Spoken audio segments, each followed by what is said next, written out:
L'Afrique est le continent du futur, estiment de nombreux experts qui s'appuient sur la population essentiellement jeune sur le continent, mais également les nombreuses potentialités naturelles en Afrique. Comment transformer ces atouts en véritables opportunités pour lutter contre la pauvreté et le chômage des jeunes dans un environnement où la mobilisation des financements sur le marché international devient de plus en plus difficile pour les 54 pays africains. Cette question et bien d'autres, nous les posons au docteur Guy Laurent Fondio. Docteur, bonsoir. Bonsoir, bonsoir. Vous êtes le président directeur général du groupe Afriland First Holding, la filiale de Afriland First Group qui s'occupe du financement des investissements. Et vous êtes ici à Bangui où vient d'être signée une convention pour financer l'économie centrafricaine dans le secteur notamment agricole. Est-ce que vous pouvez nous expliquer, puisque vous êtes le facilitateur de cette convention, quel a été le rôle de Afriland First Holding dans le cadre de cette convention? Merci beaucoup. Afriland First Holding a eu le rôle de facilitateur actif à 3 niveaux. Au premier niveau, c'est au niveau des recherches, parce qu'on ne peut rien faire sans une programmation, sans la recherche, sans une meilleure connaissance de ce qui se passe. Donc nous avons fait des études, des recherches socio-économiques au niveau de la RCA, suivant les différents secteurs d'activité. Nous avons fait des recherches approfondies qui nous ont permis d'avoir une vue synoptique et holistique de l'ensemble des potentialités socio-économiques du pays. Deuxième chose, sur la base de cette recherche, nous sommes allés vers le président de la République qui est le leader de ce pays, qui a une vision pour ce pays, qui a des objectifs à atteindre en matière de développement du pays, qui a des priorités. Et suivant ces différentes recherches globales, générales, il nous a dit aller approfondir tel aspect dans la recherche. Et dans ce cas, il nous a dit aller rechercher dans la filière manioc et la filière canne à sucre plus spécifiquement. Pourquoi la filière manioc et la filière canne à sucre? Parce que, le manioc est l'une des denrées alimentaires les plus consommées en RCA. C'est elle qui permet sous toutes les formes de nourrir la population. Deuxièmement, elle permet également, avec le système, les études que nous avons faites, de produire également de l'énergie. Ça va donc permettre de combler le déficit énergétique.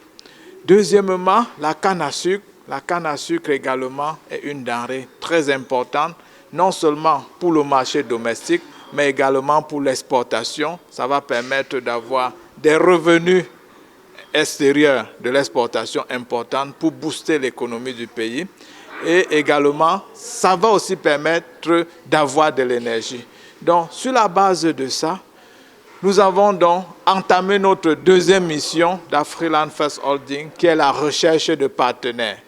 Donc, sur la base de notre carnet d'adresses, de notre réputation, de notre expérience de plus de 40 ans, et sous l'impulsion de notre président du groupe et fondateur, le docteur Fokam, nous nous sommes mis tous azimuts à la recherche des partenariats qui seront des partenariats permettant véritablement d'aider toutes les couches de la population. Et nous nous sommes dit, quoi de plus quoi de plus adapté que d'aller vers l'Inde qui a, en termes de culture, en termes d'histoire et en termes de mode de vie et en termes même de croissance, d'histoire ancienne, a vécu à peu près les mêmes situations que l'Afrique. Donc nous nous sommes tournés vers l'Inde et nous avons trouvé ce partenaire qui est Marsati Group, qui a une expérience avérée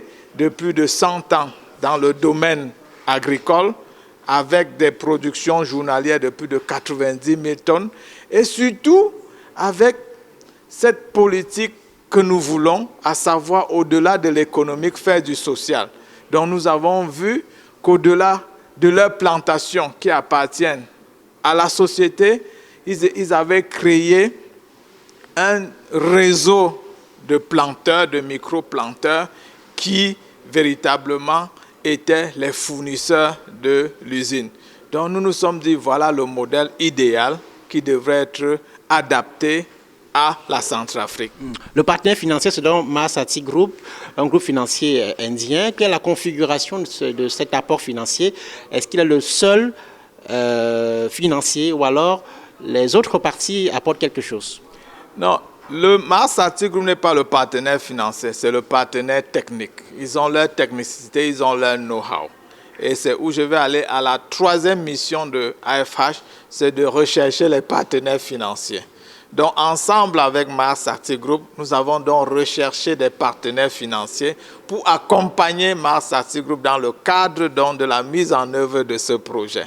Donc, et c'est pour ça qu'avec eux, nous avons trouvé des financements de l'ordre de plus d'1 milliard de dollars que vous voyez qui vont être investis ici.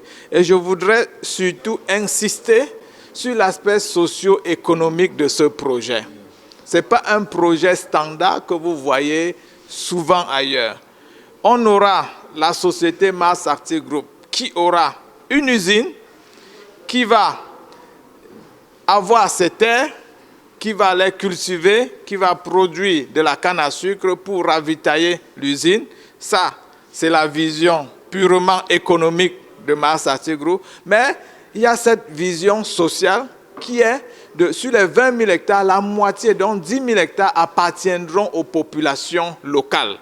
Et Mahasati Group va aider à aménager ces terres. Mahasati Group va leur apporter l'expertise en termes de techniques culturelles pour améliorer leur rendement. Mahasati Group va les encadrer. Mahasati Group va également leur apporter l'assistance technique en termes d'équipement et tout cela. Et à côté de cela, les populations vont créer une micro-banque de développement qui sera dans leur outil financier, qui va leur permettre d'avoir les fonds nécessaires pour préparer la semence et à préparer tout le processus jusqu'à la récolte en termes de crédit.